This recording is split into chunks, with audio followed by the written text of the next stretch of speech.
Hey there, Happy New Year. Welcome back to Turntable Guy. On the bench today we have a dual CS-616Q. This is a very familiar looking style of turntable that Dual used in the mid-80s. I've done videos on the 515, which is almost identical as far as the look of it. What makes this one a little bit different is this is a direct drive quartz, and it's a semi-automatic. Dual is mostly known for its belt drive turntables, but they did make some excellent direct drive turntables as well. And this one is nice that it has quartz lock, so very good speed. The issue with this one is pretty common. We have an arm that does not want to auto return at the end of the record. Let's plug it in real fast. Just have a quick peek here. So this, like I mentioned, is a semi-automatic, so when you move the arm over, it immediately gets up to quartz lock, and it stays in the up position. The cueing button's on the front, and you press it, and it drops down. This one has a little bit of a excessive drop on it. It's not horrible, but I'm wondering if it'd be a candidate for some damping fluid replacement. Anyway, at the end of the record, it is supposed to lift and come back, and it's not doing that, and it's a dual, so it probably is the Steuerpimpel. When we put it back manually, it does turn off. It is a semi-automatic auto return, because if we lift up the platter here, platter mat and the platter actually, you can see the auto return mechanism right here. So at the end of the record, what happens is the arm comes over, touches that little brass piece there, and starts spinning it around. The reason it's jaggedy is because the platter's not on there. And it should lift the arm up and bring it back, right? So obviously that's not happening, so we're going to have to get in there and have a peek, as it takes its time doing that. And it should stop once it reaches the home position. And there we go.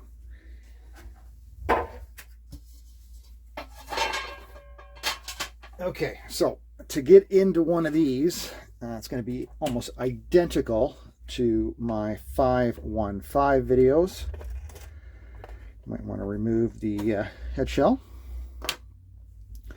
We'll take off the counterweight, and this is the main part of the turntable here, and what we need to do is remove the entire mechanism out of this plastic case. To start with,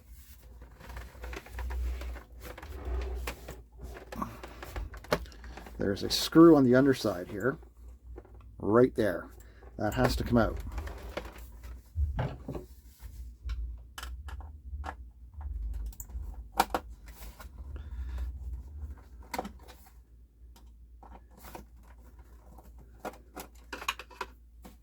Okay, so you get one little Phillips screw there.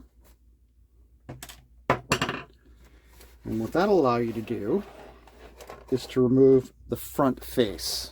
Okay, and how you want to do that. Now your turntable may have two screws here as well, and if it does, you need to remove them. I like to do this by just pulling on the sides a little bit, on the right and left. You just want to, it's not easy because the plastic's very tight. There's a little tab here and here, and you pull with the side,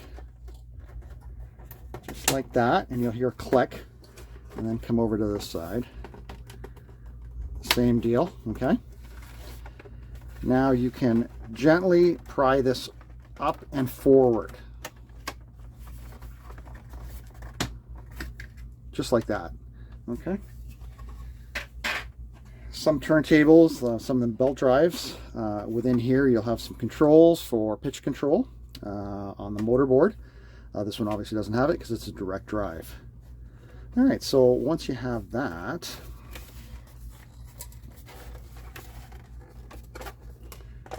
you can put it back down, grab a flat screwdriver, such as this. And you've got 1 and 2 clips here that need to be released. So right here, just gently pry up, just like that. And now you can remove this entire portion of the table, just like that. And that reveals the guts. Okay, just keep your arm over. Now, this table at one point belonged to me. It actually belongs to my cousin now. I've done some grounding modifications on this because I was getting a little bit of hum. Now, the reason for that hum, turned out, was a weird and bent pin on the main spindle here, which we're probably going to re-lubricate because it's been a few years now. But, so I ran some extra ground cables. So your table will not have these. Okay, I just did some extra grounding on this turntable because of that issue. So if you open yours up and you're like, I don't have any of these ground cables, that's because it was a DIY project. All right, so to remove the turntable out, these are the 3 main screws you have to remove.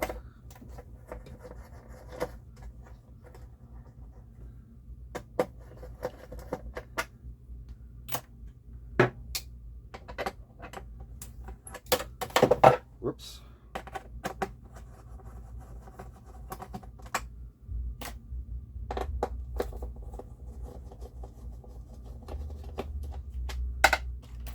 All right, now that should allow you to get this up. Now, like I mentioned, there are grounding screws here, and what we're going to want to do is release this blue one at the front.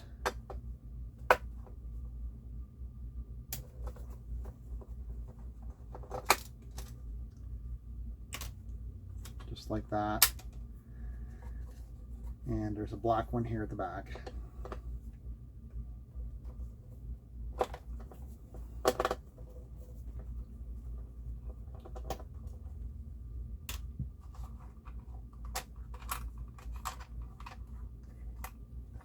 And that should allow us just enough room to have a look. There's a couple cables that are clipped to the bottom of the case. You can remove them from the motor board here, the speed board. That's the red one. Let's see what else we got here. We're a little tight on the audio cables, but I'm just trying to see if we have enough space here. You know, I'm going to want to get this entire thing out, so I'm going to remove the strain relief for the cables. That's your strain relief. And I'm just going to pull my audio cables through.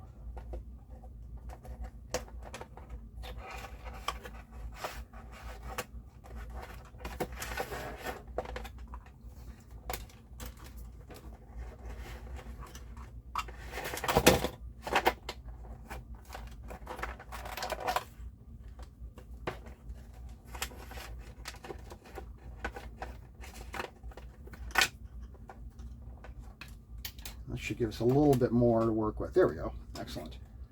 Okay, so Steuerpimpel location is right here. Here's your main cam arm, and this little nub right there is where our Steuerpimpel resides. Let's remove this other motor cable as well, since we're in here, just to free up the entire table. If we can get that off. There we go. Okay, just like that. And now we can just work on this.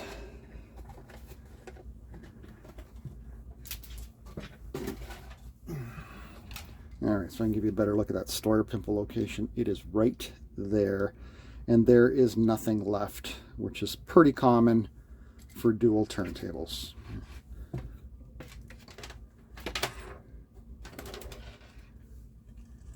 How do you want to do this?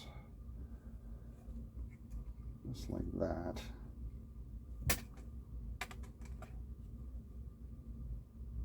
Okay, So we're going to remove the cam arm here. Maybe we can zoom in a little bit.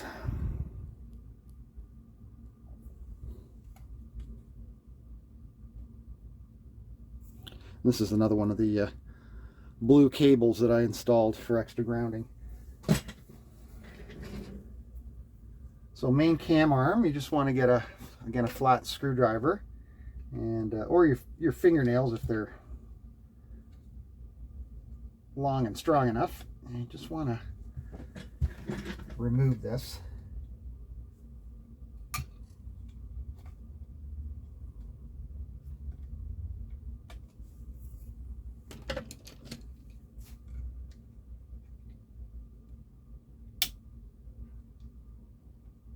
There's a little bit of a bugger. There we go. Here's your main cam arm. And this is the side where the steuerpimple runs on, okay? So we're just going to clean that.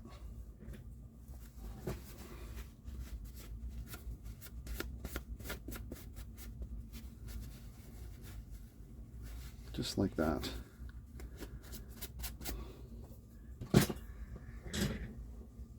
And we will install a new steuerpimple. Now, you can spend the money to get one, or you can make your own. And I do have videos on how to make your own. And it involves a little bit of wire insulation on some 14 gauge cable like this. You can look up my video on the steuerpimple replacement on a dual. Basically what I'm going to do is going to cut off a little bit of this insulation. I'm going to remove the copper from inside, and I'm going to put it on the post, and it's going to act as the new steuerpimple. It's really simple, it's really cheap, and it works great. And as you can see, I just keep this this cable here in stock, and it's lasted me forever, and I'm sure it'll last me a long time still. And once it runs out, I just buy another strip of 14 gauge cable, and away we go. So there we go. Here's our what's going to be our new steuerpimple. That might be just a bit long, but what you want to do is remove all the copper from within. So you just get a pick and just start pushing it out. You want it totally hollow, right?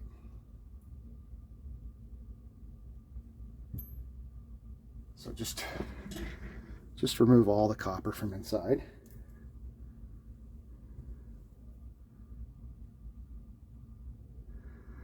I've seen some guys use coaxial cable for this, which is fine as well. The foam insulation on the center conductor of coaxial cable, that works really well as well. All right, so there we go. So no copper left in there. Now, depending on how thick this steuerpimple post is, and you can see it, there's a spring here, it goes in and out. You may have to heat this up a little bit to soften it. That way you can to press it on, okay? And that's what I'm going to do here. I'm just going to heat this up a little bit.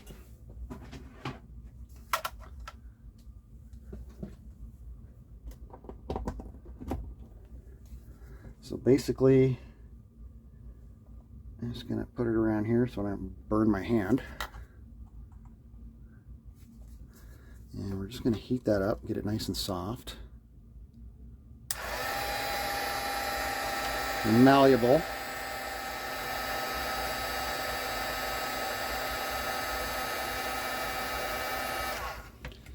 And then we'll feed it down here. Whoops, it's really soft now. And it's hot. Hot, hot, hot, hot, hot. But if you don't heat it up, you're never going to get it on here. And once it cools down, it'll stiffen up nicely.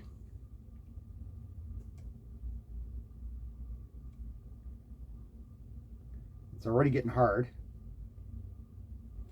And there's your new steuerpimple. Okay? Real simple. Just like that.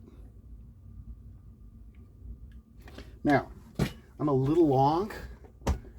Like I mentioned, I cut a little long, so we're just going to trim that off just a bit here with a razor blade. Don't go too deep. You want a little bit of friction on that cam arm. So now this will be riding the cam arm. So we're going to put that back. And if you put it back and you notice it's still not working, just try again. Okay. You may have got the length way off,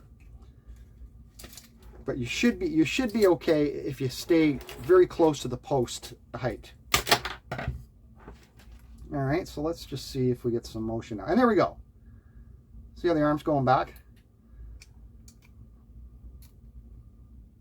Let's try that again. It's not going all the way. Let's just see here. It's kind of hard to see it well.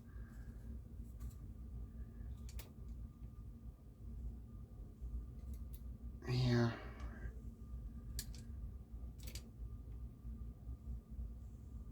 I'm looking at it through here. I'm just watching it go.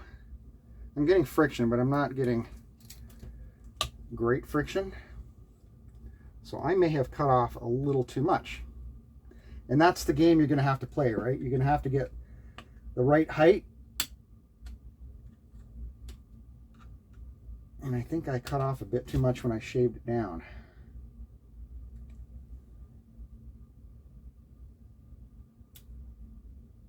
Let me try something else too. Let me really clean off this pad with alcohol. You usually don't have to. A little bit of grease on here is not a bad idea.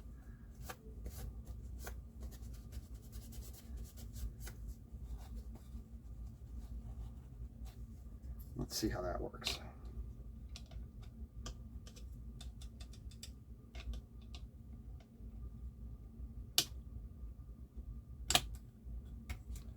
All right, let's try that again.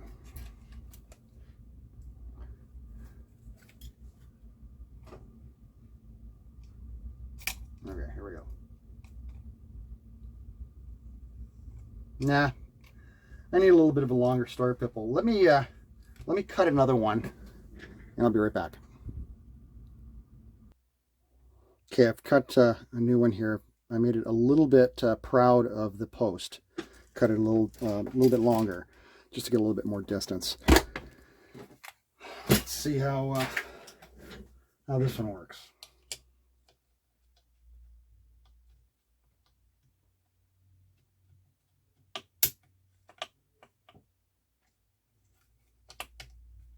Okay.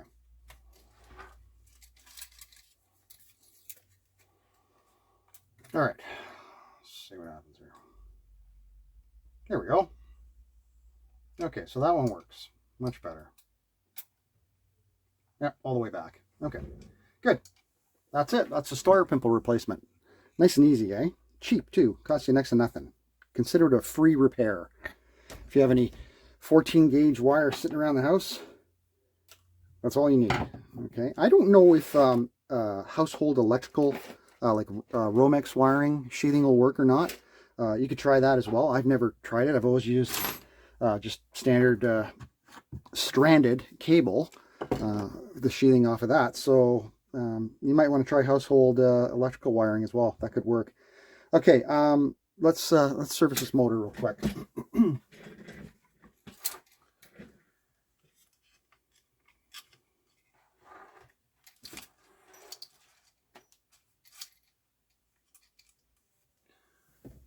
Oh, I do have my nut set here. So people complaining that I use pliers to remove my nuts. Here's my nut driver set. Because, you know, pliers are so destructive to a simple nut.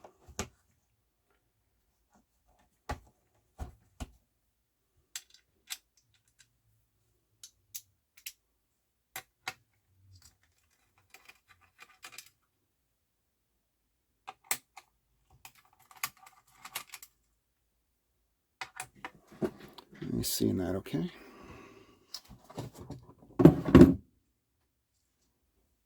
Just removing the 3 nuts here.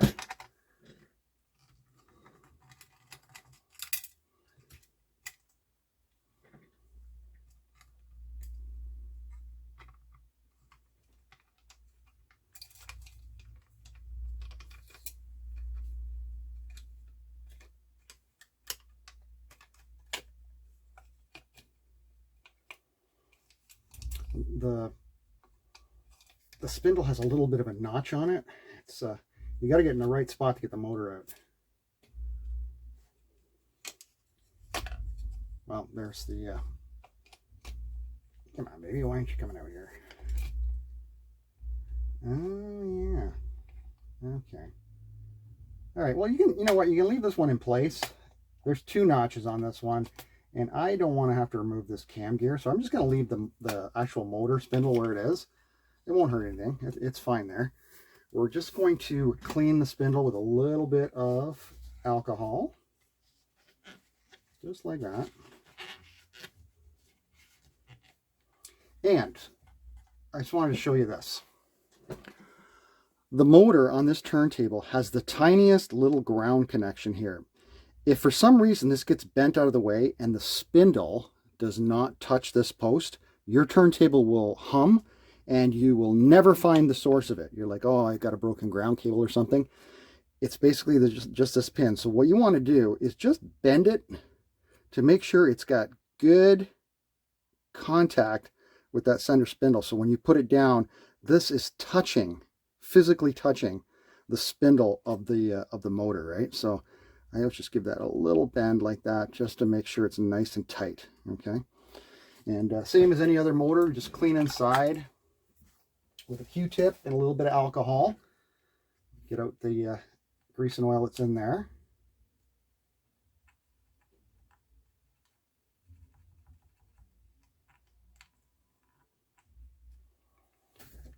We're gonna use a little bit of alcohol.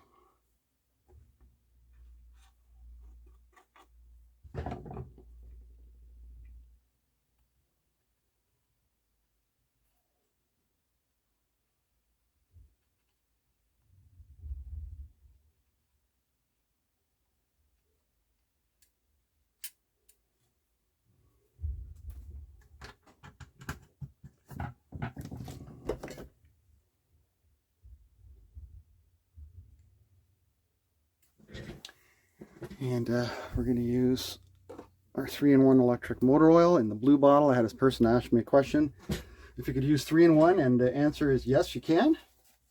Just make sure it's the blue bottle for electric. Sorry, that was the French side, or for our French friends, for 1/2 horsepower electric motors. Okay.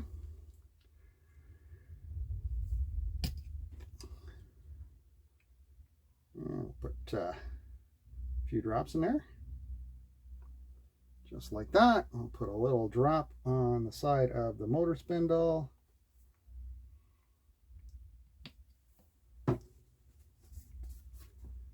And just do this backwards and put the spindle back onto the motor. Just like that.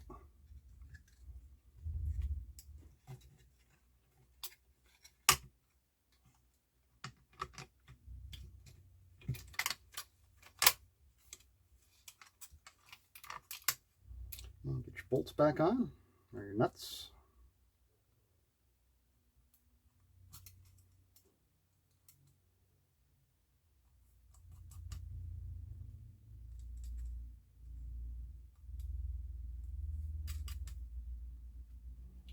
Now, I am going to remove this because I don't think it's really necessary anymore. This is when I was having issues with this turntable with the grounding situation before I noticed it was that silly pin.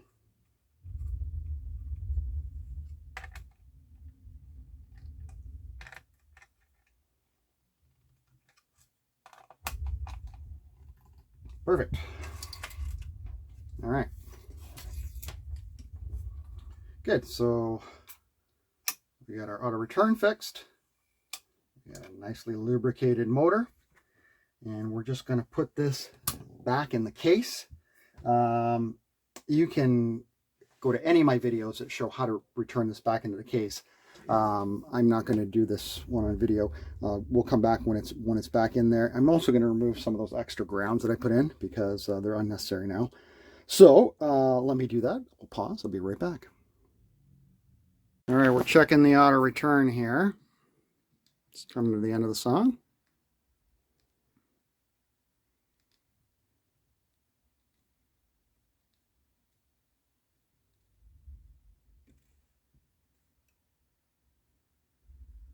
There we go.